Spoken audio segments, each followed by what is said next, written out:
Unahin ilagay ang 3 cups water, asukal. Tunawin na natin ang asukal. Pag natunaw na ang asukal, ilagay na ang harina. Lahat na yan. Yan. Tunawin natin yung harina. Dissolve.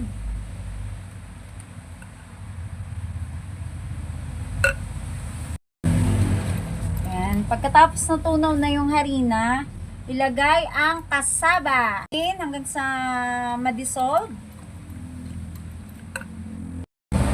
Yan, na-dissolve na. Lagyan naman natin ng food color. Orange yung ginamit ko. Pampakulay sa ating gagawing kutsinta.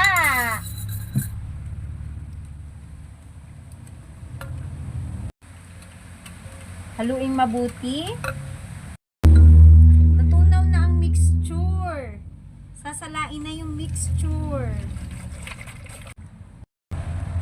Salain ulit. Para mas maganda ang texture. Maalis ang mga buo-buo.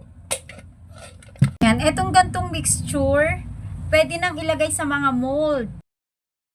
Yan yung mga mold na lalagyan natin. Nilagyan ko na siya ng margarine. Kaya pwede nang ilagay. Yung ganto, ang process niya for steam. At maluluto na ang kutsinta recipe.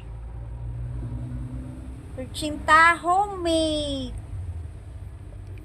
Pag homemade, mas makakatipid ka, mas marami yung magagawa mong serving, especially sa mga kids. Wow! Luto na yung homemade kutsinta. Wow! Ang ganda-ganda ng texture. I love it! Thank you God to all the